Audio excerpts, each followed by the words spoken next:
Family మొత్తం హ్యాపీగా celebrate చేసుకున్నందుకు సంతోషపడాలో, మా ఆయన లేడే అని చెప్పి బాధపడాలో అర్థం అవ్వట్లేదు.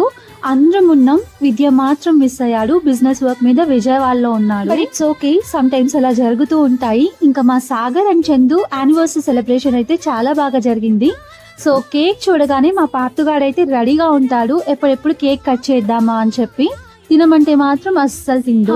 ఏముందులే, బర్త్డేనే కదా, యానివర్సరీనే కదా, దాన్ని కూడా సెలబ్రేట్ చేసుకోవాలా అనుకుంటే ఇలాంటి క్యూట్ లిటిల్ మూమెంట్స్ అన్ని లైఫ్ లో మిస్ అయ్యాయి. యానివర్సరీ అయితే చాలా సింపుల్ గా హ్యాపీగా సెలబ్రేట్ చేసుకొని ఫ్యామిలీ అందరం పిక్స్ కూడా తీసుకున్నాం. తర్వాత అత్తయ్య మామయ్య ఎలాగో రెస్టారెంట్ కి రారు కాబట్టి మేము మాత్రం రెస్టారెంట్ కి వెళ్ళి మా డిన్నర్ కంప్లీట్ చేసుకొని కొద్దిసేపు ఇలా ఆడుకున్నాం. అయితే చాలా చాలా మిస్ అయ్యాం.